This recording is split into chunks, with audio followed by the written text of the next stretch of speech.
So, this podcast, we're going to cover engaging with culture? Yes. Okay. We are. What do you mean by engaging with culture? Because I think this came from your head as something you wanted to talk about. It did. So the basic premise, how do, in particular, Christians engage with public life? Okay. So should we be engaged in public life? Should we keep ourselves to ourselves? Okay, so you got the in the world but not of the world is the usual kind of, that's your go-to reference point. That's one of them. We're in the world but not of it. What does that even mean? Exactly. How can you be in the world but not of it? This is actually quite important for how Christians conceive of their identity in public life. So the Jewish people were like, okay, so we refuse to assimilate into the state religion. Right. And we refuse to privatize our faith within the state. And what the Romans had expected everyone to do, at one point Romans killed everyone, but then they realized genocide was quite expensive. At the time of Jesus, they'd realized you can keep your religion as long as you keep it on your own. Now, the Jews refused both of those completely. And the Romans called them the third race, because they would, the Jews basically said, bring it on. If you want to, kill us all. And the Romans are like, we just can't do this. We can't exterminate you, and we also need your slave labour, and we need all the other things that go with who you are.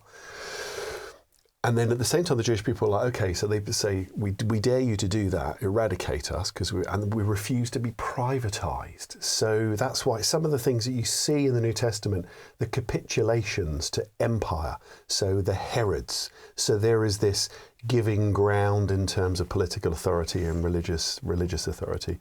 But at its best within that, saying, no, we are going to be distinctive. Our worship will establish us as a group of people. We'll be partly engaged in what is going on here and partly not. And you can say for good or bad. But it's important because it's how did the early church understand itself in public life with its worship? And worship being much more than what songs you like or don't like, which is another issue we've got for modern people today. Sure. So religious identity and construction of identity. And the church reached for its Jewish heritage in many ways. We did two key things. So it reached for this, you can show it reached for this third race thing. It's like, well, we're in the world but not of it. They never use that phrase. You've got household codes in the New Testament. We're different economically to the rest of the world, but we look similar in lots of ways to the rest of the world. Our worship is, we sing about Abba Father, the most private of things, but we sing that in public. And Jesus is Lord comes into the household. Now, those are the revolutionary political nature of Christian worship. There's a lot more going on there. The second thing that the early church takes on is, I've got a tattoo of it, ecclesia, which is not a Jewish word, is a word from used in Roman times. It was a political word, and ecclesia meant gathering, and it could be two people through to a whole city. And it had political connotations, not as in, again, for anyone listening to it, it's not like political parties, but political life and public life. So the church reaches for this third race thing as part of its identity, but it also goes for this, it takes on this word, in a way baptizes it and calls it, and it's actually the most, there's lots of words in the New Testament for the church, koinonia, like fellowship, but the principal one that the church uses of itself is a new word, ecclesia, which is the gathering. Because it gets translated now as church, right, from the Latin, ecclesia, you'll get church. It's just, it's sort of, so it's been... Or as Americans say, ecclesia. Really? Yes. Wow. We say ecclesia, but... Correctly.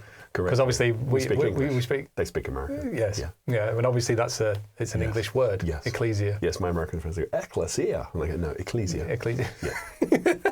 Brilliant.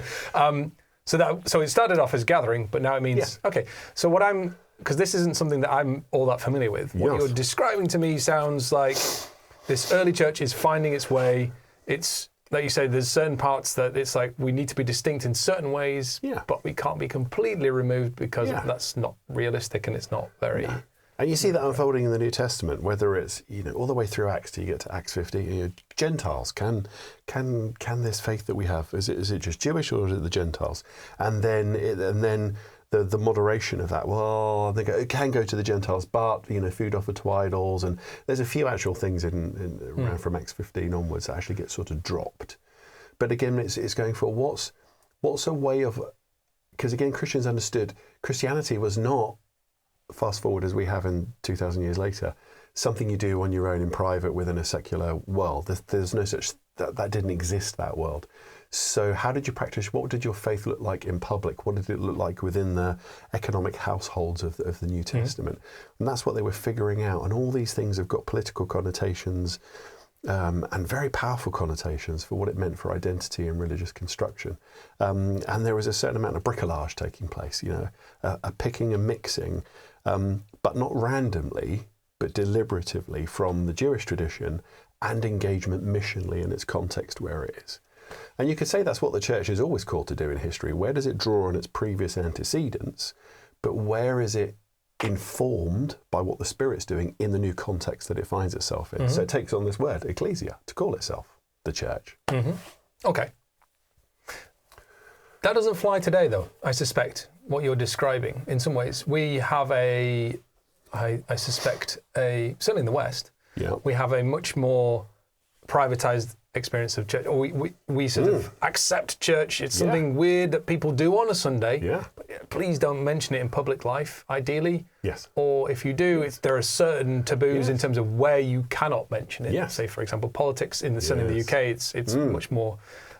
See where we're going. Whereas, I like this. This is good. Whereas in the US, I wasn't going to go there. I was going to go somewhere else. But I'm enjoying this. Okay, good. This is good. That's the point of the conversation, right? Whereas in the US, it's a much more mainstream thing for the politicians to have, or at least to profess some form of faith.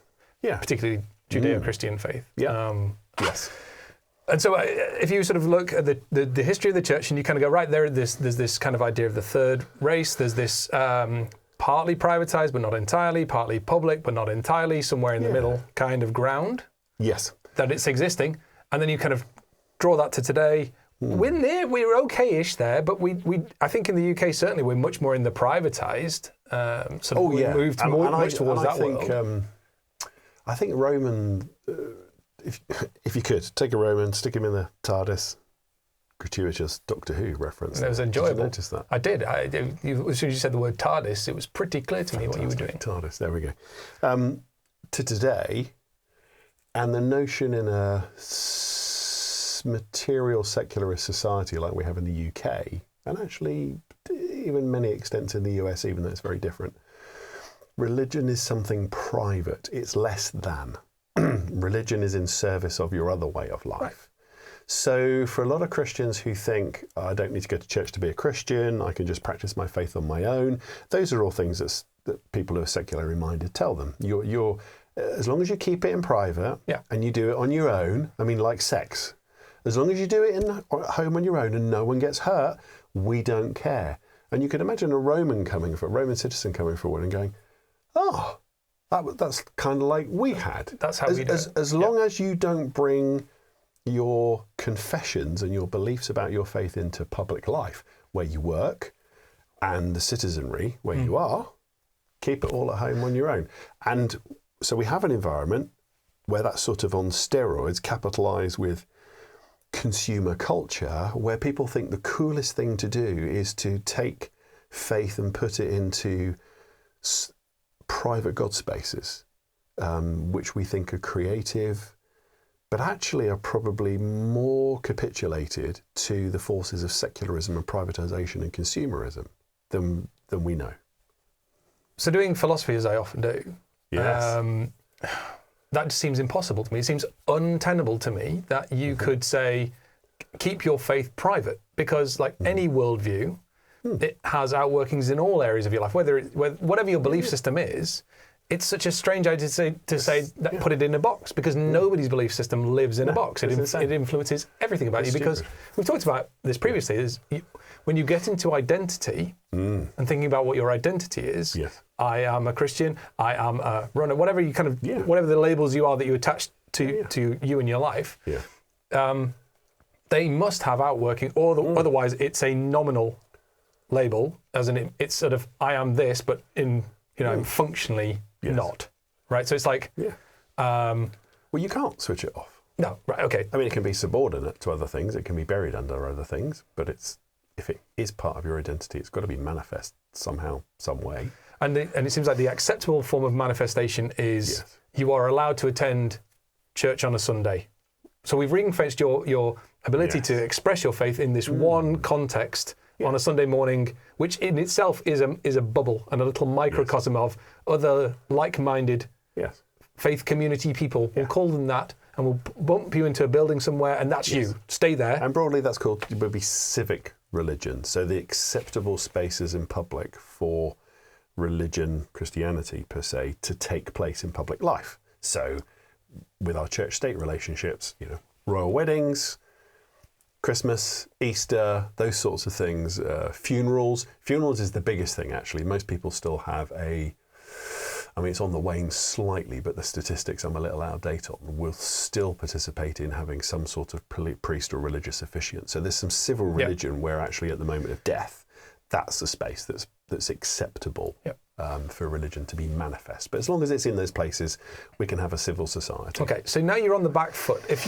you hold a faith and you're a Christian, you're on the back foot at this point, in the sense of, if the disposition is keep it out of this space, please. That changes the dynamic of the question of how does a Christian interact with the rest of society? Because to bring it back to that, you're kind of going, well, my default position is now I'm not supposed to say anything. I'm supposed to, if I'm anything, I'm going to fly under the radar. And not only does that bring, I think, a certain sense of, well, we've talked about this before, like I don't have to go to church on a Sunday, because you're building on this idea that, well, nobody wants me to do this anyway. Nobody expects me to do this. And so I'm actually almost doing the right thing by not doing it, if that makes sense. So there's that angle on it. And then I think the other side of this is, as soon as you start to step out of line and you say, actually, no, my convictions take me somewhere else, you are going to find yourself in a high conflict environment potentially, because now you're actually standing for something that's very much outside the bounds of what society is willing to tolerate and accept, right? So even from, again, I'm not a philosopher, that's your world, but, the most exciting philosophy motivates people for how they engage in life, for identity and who they are and what they do. At least lets you think through what your beliefs actually mean. The coolest philosophers. So whether it was, cues of people to saying it was Sartre, wasn't it? When, and recently we got Jordan Peterson, the philosophy is empowering, and it refuses to keep us locked up into those spaces. Now, when you were saying that, you reminded me with two things. One of them was about Sundays and and gathering. It's ironic. Now we're in a place where, there's been the decline of Sunday spaces for worship, and there's lots on that I could share with you. Would be happy to, because that's my main research interest. And actually, what lots of Christians are doing who are giving up on that space, they might think they're doing something radical, but they're not. It's almost, for many of them, a complete capitulation to consumer life. Church is something to go to when I need something else. It is not the manifestation of my primary identity with a group of people. So in a world that is secular and says, keep your religion private, as long as we don't see it, apart from, and even if you want to pop along to church, but actually it's more than that. All the other things that we've got going in society, they come first, church comes last. So there's not even an equivalence. In secular society, your religious thing is not just in private, but it's less than everything. One of the most revolutionary things to do is to say, we will gather to worship on Sunday. Where are Christians as an identity marker? So this is a question you probably could have answered more easily in history. Where are Christians on Sundays? At worship with their God, as God's people. Where are Christians now in the Western world? Well, shopping, sleeping, holidaying, clubbing, swimming, doing all the things that everyone else does. So there is still a political nature about worship on Sundays that we are in danger of losing. That's a massive topic, honestly. I wonder if some of that is also, it's partly built into, I think, the buff itself. I also think it's partly built into the idea that we often preach the individual is saved. And that checkbox idea of now you're saved. We talked again about this in the previous podcast. You're saved. There's nothing else for you to do, and that then again betrays this idea that you actually have a life to lead, and that life is led with other people in communion with God. So it's like this sort of the vertical and the horizontal. It's like we're very good at the vertical. I've made my peace with God. I'm a Christian now, but my horizontal relationships, well, those are optional. Yes.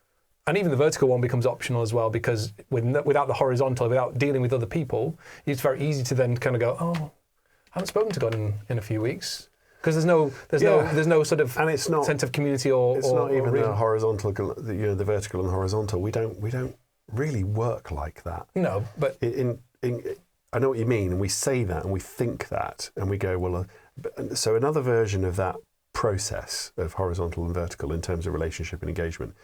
You've probably heard this one, like you're supposed to put God first, then your family, then the church, as if there's a hierarchy of consideration.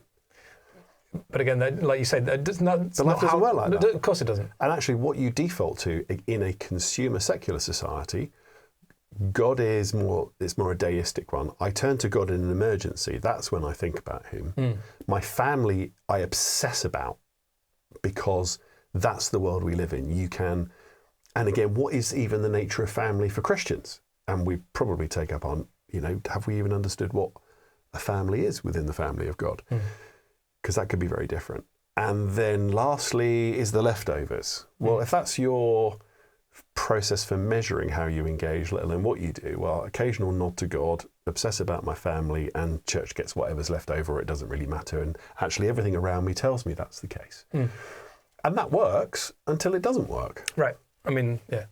But we've been talking about until you have till your kids aren't Christians, till you've lost your faith, till something tragic happens in life and you realise that you do not have a primary identity with God and with His people. So let's course correct then. Where are we going wrong? Or what does it actually look like then in your mind? What does it actually look like for us to do this properly? Yes. So in a way, we sort of fell down worship as aesthetics and ascetics. So the aesthetics of, what can we touch and smell and see and taste, and the ascetics as in the habits and how we engage in them. And, sure. And that's and worship is that. And often worship gets reduced to what do I like or not like music taste. Right. But it never is that. It's always, even if people are going to, I'll pick Hillsong. There's a big Hillsong just started up near us.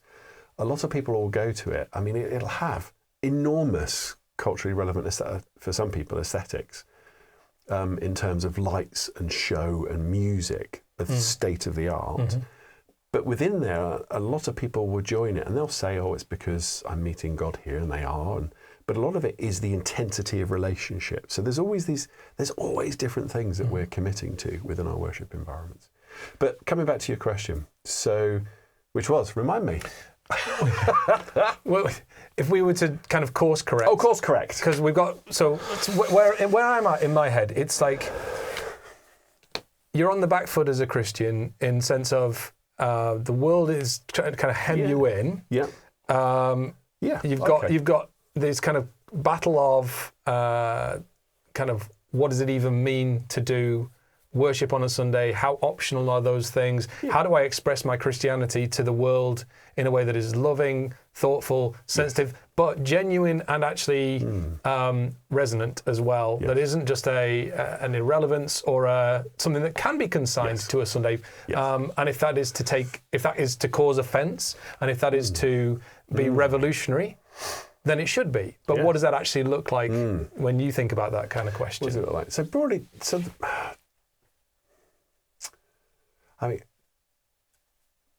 a big theological resource, so thinking about that theologically, Augustine is a colossus in church history, but I think he's actually very helpful at this point, and he informs a lot of the church's understanding of that dynamic, not just worship, but all of its public life and private life. So without getting into him directly, but one of the ways for us to understand what is the church, who is in it, who's really a Christian, this is big questions that Augustine wrestled with for us. And what does it mean to be authentically in the church and in the world? And what are the limits to that? Whether that's engaging all the way through into political life or the army, those extremes for some people, but also in private life, and what of my life should be in service of the mission of the church, and where's it private? So And I think Augustine sketches out a space for us. We could maybe get into another podcast. But if I paraphrase him, it would be that he shows us that there is a range. And it's what we started off with. You can withdraw from the world and become more sect-like and ultimately cult-like. And you collapse your identity more and more into the church. So your primary identity is not in the world at all. It's as God's people. You can push that to the other end, and actually you're a privatized Christian in the world, and doing things with other Christians is completely and utterly optional. Two ends of the spectrum. Now, you and I are broadly Protestant evangelicals, so the phrase is being in the world but not of it, we mentioned, didn't we? But also in the church, but not too much in the church. That's the space that we sit. And for an evangelical Protestant, we believe that primarily the Christian faith is about engagement with Jesus. We belong to him and his mission in the world. My greatest purpose in life is revealed by investing in the purposes of Jesus. This extreme here can be, no, the purpose of Jesus is to fulfill my purposes in life. That's a crude way. At the other end, there is a collapse of the mission of Jesus in almost in totality into the church. So I'll just go to church and I'll go to worship and I won't engage with people in the world. But for evangelicals, it's the idea of incarnation, that God erupts within the world. A mission takes place, and that means faith has to be expressed within our homes. Our homes are not private places. God is present whether we want him there or not in our homes, and we can welcome him. God is present at work. God is present in our finances. The mission of the church is something that happens when it gathers as the ecclesia. So sometimes it has a mode over here. And then we're also individuals who are ambassadors, as Leslie Newbinger would say, with a sign and a foretaste of the kingdom. And there is that space and oscillating and an ebb and a flow between gathering and going out, coming back and going out. So that's sort of a broad parameter. If you're up for it, I can tell you my favourite biblical passage at the minute. Yes, but I want to just kind of riff on one thing that you'd said, which was the, hold it. The idea of the ambassador is actually probably the most useful metaphor I've heard over the years for thinking in that way, which is that if you are an ambassador to another country, your citizenship still belongs to your original country, but you have to absorb and understand the culture in which you are placed, interact with the culture in which you are placed, and meaningfully and positively drive the relationship for almost both sides. But at the end of the day, your citizenship is not with the country in which you are residing, it is the one from which you came. Exactly. And that's the change of citizenship is what happens when you become a Christian. And then the rest of your life is living as an ambassador, at which you're on assignment at that point. Yes. You don't get to leave, but you also don't get to, so you don't get to go to the home country and go, I'm done, I'm out, until you're not of this world anymore, until you're dead. But at the same time, you are not free to relinquish ties to your home country. And that is a position of tension. It takes a great amount of skill to be a diplomat. For that reason, you are almost the product of two countries at that point. And you have to know where your allegiances lie on any given day, on any given point. And I think, so for me, when somebody mentioned that to me many years ago now, I sort of thought, actually, that I can understand that, and I feel like I can apply that. If I get a situation, it's just sort of like, which one does my home country need to care about this? Well, yes, probably, but to what degree? And how do I not offend God with what I'm doing? Or how do I make sure that God's values are instilled in what I'm doing? But at the same time, I recognise that my interactions are with the world. So if we do a little bit of Augustinian theology, because that's exactly it. So the idea we're resident aliens. You heard that phrase? So our citizenship's not in heaven. And Stanley Hauerwas has a book, Resident Aliens. And again, a lot of that draws on Augustine. He talks about two cities. There is the earthly city and the heavenly city. And the heavenly city is, so we get to, this is all eschatological. So at the end of time, there will be God's redemption, restoration of creation. Jesus returns as Lord. There will be a way of living that we see in the book of Revelation. And that's the heavenly city. And nothing will exist there that is not God's and under his authority. But we're not there yet. We are moving towards that. We haven't arrived. And then the earthly city, Babylon, is is the opposite. It's the broken world. Power exists through power, control, coercion in particular, and it is set against the purposes of God. Now, the earthly city and the heavenly city are mixed up. It's not all when we die. There is some of it now. The kingdom of God breaks in, and God's life breaks in now. And everything's mixed up. So what we have is the church. You'd think the church should be the pure representation of the heavenly city. And people often think that. Why isn't the church just this wonderful representation of what's to come? And that's where Augustine said, no, it's not. It's for the people. It's a corpus mixticum. It's this admixture of good and bad and wheat and tares. So the church is never perfect. One day it will be. Same way the world. The world can be better, it can be worse, but it has a different destination. So that, I think that's really helpful in the resident alien. So that's the theological hinterland to all of that, or some of it for that, in that this is not our location. And actually, what does that look like day to day for most people? Most of the time, let's come back to worship. When you're angry, disappointed, sad about what's going on in life, those are amazing moments to go, what have I set my heart on? And what do I think this life is about? Now, if you think this life is about the earthly city and everything that you are told it should be, that you should live a very long life and have lots of money and great relationships. But if you are more motivated by the heavenly city as your citizenship, that you are a soldier in the army, you're an ambassador for Christ, the measures for life suddenly get very different. And that's why I heard you say. But the risk with the heavenly one is that you become of no earthly use, right? Is that you sort of, you treat this life... If you under-realise it, yes. Yes, because you realise you're going to go, this life is but a passing headache, and to some degree, but otherwise this wouldn't matter. Yeah. Right? If you downplay this one for the future, that causes you some headaches. And the church is just an ark to hide away in, to help each other until Jesus comes back. To some degree, it just feels like you've got to make your peace with one of these, and yet another kingdom tension, and kind of go, okay, I am living between the first creation and the second creation. Therefore, there is no escape from the fact that I have to live in some form of tension, and this is going to be a daily struggle to figure out what my priorities ought to be.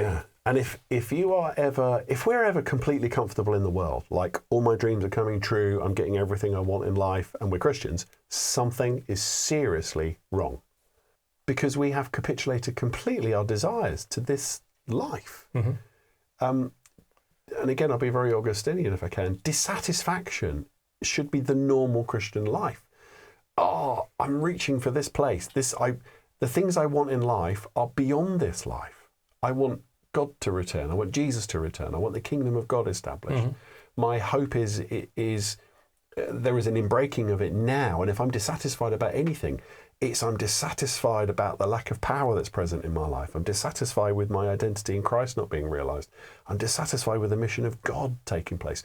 Not I'm dissatisfied that I'm not earning enough money and not living in a really nice place. And that's not that it's wrong to live in nice places, but if we capitulate completely our identity to that, we've missed out on what our identity is. And we can't over-realise that even as Christians. We should be like, oh, God, more. You know, the cry of Scriptures, we're supposed to be groaning with creation, come back. But then there's also amazing things that happen now. So dissatisfaction is all about eschatological tension between the now and not yet. And this is a huge thing when it comes to Christian identity, any identity. What can I expect in this life and what's in the one to come? And for a lot of Christians, there's an over-realised material. God provides for me, I should have lots of provision, and then when I die, I go to heaven. And that... Well, we talked about that, and it's not gonna work out rubbish. well. And you're gonna end up in a pretty bitter and sad state, because that's not how life's gonna go. In this life, you will have troubles. Yeah. And so when you do, you're going to go, well, that's not the deal. That's not the deal I thought I was getting. Which would be the whole topic of suffering. Which we should come to. In fact, we'll do in the next podcast. So I just heard from a really good friend today. His 19-year-old son had a stroke. Turns out he's had loads of other strokes and got a message he's probably going to die. And you're like, here is a wonderful, godly man serving Jesus. You know, how awful. I mean, this is the reality of of life. And I don't want to go down the rabbit trail of suffering. Well, we will do that. We'll do it, and we'll do it in the next podcast, I think, that one, because I think it's definitely worth going into. But yeah, you're right. It takes that. That's going to be a real deep one. I tell you what, let's talk about your passage. I was holding on to. You were holding on to. So, Jeremiah 29 is a amazing passage that I often use to try and distill all of these things into something for Christian identity and meaning. And so God's people in captivity, you've got Jeremiah 28, false prophet Hananiah, who says, run for the hills, get away from these people, right? Be culturally pure, stay away from them. Jeremiah then says in Jeremiah 29, says, no, that's not what God wants. You're told to seek the welfare of the city. In other words, how shocking. Seek the welfare of the people that have taken you captive, right? It's a shocking thing to ask them to do. And then Jeremiah says, and what you need to do is take your jobs, your homes, and your relationships and give those away for the welfare of these people. Now, when you're in captivity, your captors take your jobs, homes, and relationships and try to use them. Mm-hmm. And Jeremiah goes, yeah, I know you're in captivity, but what God wants you to do is seek the welfare of everybody else here. And then the bit in Jeremiah that people love to jump to is the bit that God has a plan to bless us and prosper us and not to harm us. There's lots of bits in Jeremiah 29, but people miss the first bit. And by the way, every promise of God is predicated on the bits that come before. So always make sure you read the small print. So the first bit is... Oh, you missed the cheesiest thing ever. When you see it therefore, you've got to figure out what it's there for. Therefore. So what you did there. I didn't do that. That's another classic. When you get a Pauline letter, it's therefore. When you see it therefore, you've got to figure out what it's there for. You're doing Alan Partridge now? No, I can do that if you'd like. I'm doing Bane. You're doing Alan Partridge. So... Okay, it's the first... Well, so that first bit, and again, we might take that for our situation. Here's a passage that speaks to us through time. So again, you and I live in a place where hardly anybody's a Christian anymore. You could say we're in this sort of secular captivity to the privatization of faith and all of that stuff. And it can be, it's so difficult to be a Christian. Life is so busy and so stressful and all these pressures on us. So I'm just going to focus on me and protect my family. And before you know it, you're doing everything that's the opposite of Jeremiah 29, where God would say, no. Who's going to live differently to the people around you? Take your jobs, homes, and relations. Take the currency of modern Western consumer culture, capitalism, and I want you to extravagantly give it away for the welfare of others where you live. And then you get the next bit in Jeremiah 2, because you can imagine if most Christians were to consider that, we go, I'm not making it as it is. And you want me to give this away for everybody else where I am.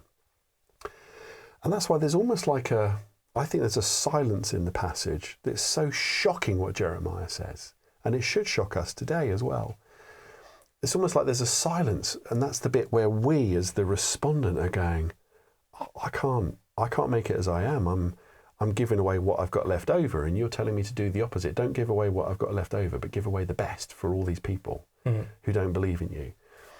And then the next bit in Jeremiah is, and if you seek me, you will find me. And it's almost like there's a silence in there of the response of people going, oh gosh, I might have to pray about this. I might have to seek God for this. How could I live like that unless God was involved in my life? And that's the bit God goes, yeah. And if you seek me, if you try to live like that and seek me, you will find me. The way to find me where you are now is not to give with what you get left over and do what everybody else does, but it's to extravagantly take what you don't have and give it away for the mission of the kingdom. And if you seek me, you'll find me. And then the next promise is the one we like to claim. And I have a plan to bless you and prosper you and not harm you. So if you want the best relationships, give your relationships away to bless others. If you want the best family, your family should be the place that invests in the mission of God, not hides from the mission of God. So I think Jeremiah 29, do you see how it just, I think it's prescient for our time, it's eschatological, it talks about engagement in the world, and it covers everything from worship to public life and work and family life and ministry. It is so poignant. So distilling all that down to, sometimes I say to people that ask me about my PhD research, and I've spoken to lots of evangelicals, whether they're the sort of more progressive European type or the more conservative Bible Belt Southern American type. And if you're evangelicals, you know that people say, what's your research about? You never tell them because it doesn't make any sense. So instead say something like, I'll ask them a question and go, you know our life as Christians is supposed to be in service of Jesus Christ. Good evangelicals always go, yes. And you know our jobs, homes and relationships, in other words, Jeremiah 29. They're the most important things, aren't they, in life? Nothing's changed for human beings since Jeremiah 29. Your job, your home and your relationship, still the most important thing. Aren't we supposed to give those in service of Jesus Christ? Every evangelical in the world I know will go, yeah, absolutely. And I go, I'm trying to find out, why don't we live like that? Because that's what we aspire to. Mm-hmm. But then we don't. We live like everybody else. Or I forget all the podcasts we've done, which ones, I might be repeating myself. Someone's got Oprah, but we've got Jesus. Jesus trumps Oprah to get the same things. It's this radically different way of living. An amazing opportunity in our world. And you and I live in London, where people are busy and tired and taking their kids to clubs and don't have enough money and worried about mortgages and getting on housing ladders and taking 65 holidays a year to escape everything and all that kind of stuff. And instead, there is a way of life already presented to us to be God's people and to give away your jobs, homes and relationships for the welfare of all these other people. And maybe, shock of shock, two things might happen if we did that, Jeremiah 29. The people around us might go, who lives like this? Mm. And that's what happens if the church has any impact in history. It lives differently to the world. And you go, yeah, there is a different way to live. Firstly, that the world might then look around to the church for a change. And also, then there's the blessing that God has for us. I don't think we've even begun to tap into what blessing God has for us in modern Western consumer society. Because what you've described to me there is, so again, sort of trying to kind of reverse and then come at it myself. It's like, okay, I am... everyone's on the... Okay, not everyone. If you're on the back foot and you're kind of looking at life going, right, I'm an ambassador of kind of two countries almost, but how am I actually supposed to live? You're already feeling like you're on the back foot. The answer is you're supposed to press into it. Yes. You're supposed to push in even harder than you think you should on all the axes where you feel it would hurt the most. Yes. Because that's the way you're actually going to live differently. That's the way you're actually going to resolve some of this tension. Yes. And it's not a withdrawing. It's actually it's an investment further into this other place, this other country into which you've been placed, but bringing the God stuff into the world in which you're placed. So it's actually it's almost embracing what is going to be a conflict for you, because you can't do that without conflict to some degree. Because sometimes you're going to have to do stuff where you're spending. So you imagine spending your family or your money on all these things. Yeah. Not only are people going to go, that doesn't make any sense. Yes. You're not making sense. Yeah. You can imagine the nearest and dearest around you going, don't do that. I'm offended that you're doing that. Yes. Imagine if you were going to inherit some money from, say, your parents or something, and they went, no, we're giving all that money away for the church and its work. Yeah. A lot of people would be like, I'm sorry, no, that's my money. Yeah. That's my thing. Exactly. That's offensive to me. Yeah. So you can just imagine if you actually live like that, you have to be so set that that's actually who you are. Yes. That's what you must do. Yes. This is back to James 1, isn't it? It's like, don't forget what you actually should look like. Don't forget what your actual shape is and what your actual mission is, because it's going to be hard. Yes. It's going to be painful. It's going to be absolutely necessary unless you want to just fade into insignificance and forget what you're actually here for. Yeah, you're spot on. The kingdom of God for a Christian is utterly conflictual. We're supposed to live in a way that flies in the face of the values of our world, but in a way that's transformative and winsome at the same time. And when you said conflict, it's like, what does that conflict... This is a rhetorical question for you, test question for you. You've been a Christian for a while. At what level of engagement should we stop with our faith in conflict in the world and living as Christians? Where do we get to stop? When is there enough? Really? Yeah. I don't think there can't be enough, can there? Well, how far can you keep going? Until you stop, until you're dead. Till you're dead. Till you're dead. To die. To die. Funny that, the Christian life. Take up your cross. Pick up your cross daily. Not maximise your potential and opportunities. No. Pick up your cross. Pick up your cross. It's Lewis and Clark, exploring Christianity through practice, theology, and philosophy. It's Lewis Lewis and Clark, Lewis and Clark.